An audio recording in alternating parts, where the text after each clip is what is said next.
On Easter Sunday 1282, the Sicilian populace was moving through the traditional religious event of the Roman Catholic Vespers, when a French soldier insulted the honor of a native Sicilian woman, prompting her husband to end the soldier's life. But neither party could have foreseen that their brutish confrontation would start an insurrection that would claim the lives of 15,000 French men and women over just a few short weeks, as well as start a 20-year-long war that reshaped the power dynamic of not only the Mediterranean, but of Europe.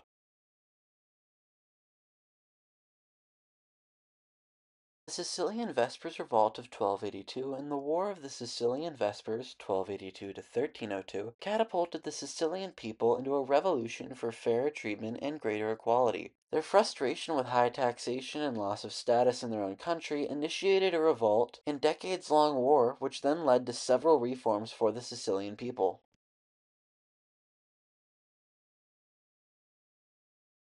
On Easter Monday, March 30th, 1282, as native Sicilians gathered at the Santo Spirito Church for an evening prayer, also known as Vespers, an Angevin sergeant by the name of Druitt entered the throng under the guise of a weapons search, which, for a society ruled harshly by a minority ruling power, was rather commonplace. However, while there, a drunken Druitt molested a Sicilian woman, prompting her husband and already angered townspeople to kill Druitt immediately, followed by a rousing chorus of death to the French, which inspired the crowd to murder the present Frenchman amidst the masses, causing the death of near 200 Angevin soldiers. From there it spread rapidly to the entirety of Palermo, and the nights of March 30th and 31st rang out with the screams of not only French men and women, but from French children as well, for in 2 nights roughly 2,000 French settlers were killed in a frenzy with such gusto and cruelty that extended past their piety, for included in the slaughter were French monks and nuns, and even unborn babies of Sicilian women with French fathers, slicing open the womb to kill the pestilence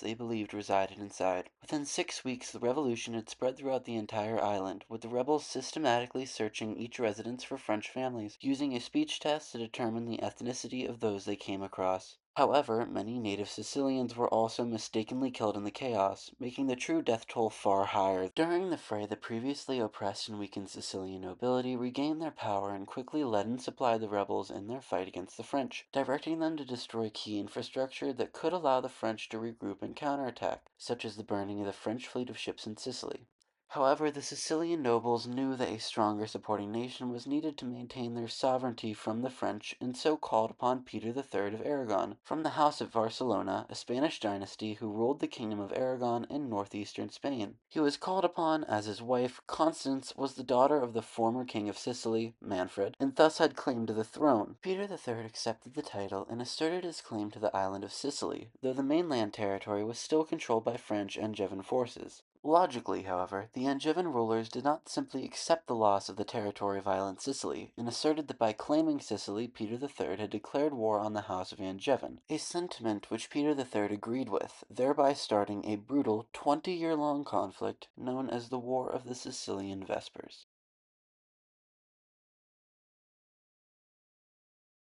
Soon after the initial rebellion, Charles mustered together his forces from nearby Naples and began his campaign to regain Sicily, sailing across a narrow strait from Calabria, Italy, to reach Messina, a harbor port of island Sicily from which to begin his reacquisition of the island. However, local militias held their ground and the war raged on in a bloody stalemate until Aragonian forces arrived, changing the outcome of the battle and sending Charles and his troops in retreat, marking a major blow to local Angevin forces, with 3,000 troops killed and 100 of their watercraft being destroyed. But the loss of morale dealt an even harsher blow to the Angevin offensive. Soon after, the Aragonese and Sicilian navies once more bested the Angevin forces, and from this point on, Charles was forced into a defensive war in mainland Sicily. This turn of events continued with Angevin forces simultaneously losing the war and enlarging their war debt, eventually needing to supplement their funds with tithes from the Catholic Church, which was possible due to the Pope's ongoing support of French rule over Sicily.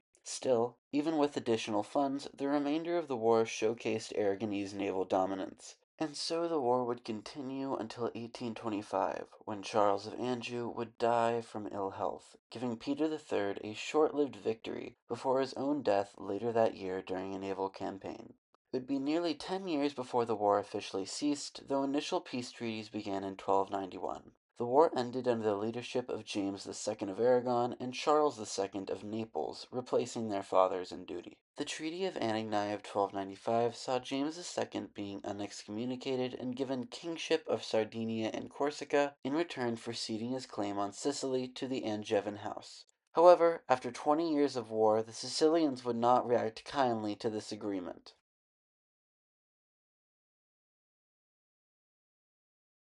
The Sicilian parliament immediately rejected the treaty and offered instead kingship to James II's brother Frederick, who accepted it heartily, leading Sicilian resistance for 7 years against the combined forces of both his brother James II and his former combatant Charles II. And when Sicilian independence was finally granted by the Peace of Caltabellotta, Frederick II remained as king, and he aided the transformation of island Sicily into an advanced center of the Mediterranean, with fine infrastructure, a flourishing economy, and a new system of government known as the Constitution of Melfi, which reduced the political power of the nobility and modernized the court and taxing system, though it did have many restrictions and gave extreme power to the monarch.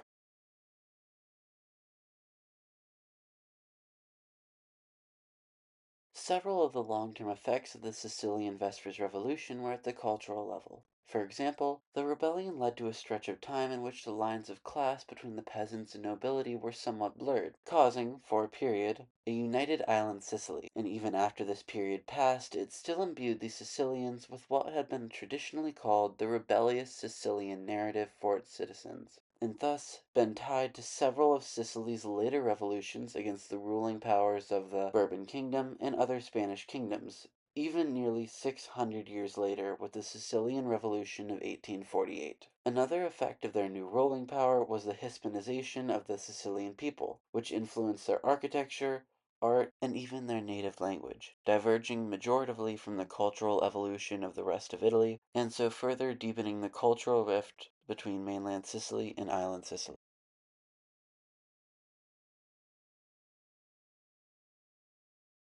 With Sicily under their control, the House of Aragon began a very successful military campaign in the Mediterranean, allowing Sardinia to be conquered easily and join nations such as Catalonia in what would be known as the Catalan-Aragonese Empire. This establishment of power for Spanish interest placed significant limits to French power in the Mediterranean, with Angevin forces failing time and time again against Aragonese. This turn of events proved to be incredibly lucky for the Byzantine Empire, for French forces had planned for a complete takeover of Constantinople, its capital city, and their continued existence for another 200 years is a direct result of the Sicilian Vespers Revolution. The papacy was also greatly affected for centuries to come by the loss of Angevin forces, for with Angevin power rapidly diminishing in the Mediterranean in the years following the revolt, the papacy's invested funds in the Angevin crusade were squandered, their holy lands were lost in the Middle East, and their political influence weakened greatly. Finally, with the decrease in power of the Papal States and Byzantine negligence,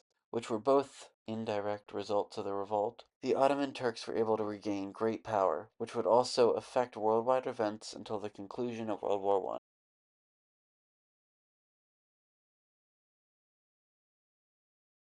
Though initially under the rule of the Aragonese Sicily flourished, eventually their economy would be squandered through several terrible policies.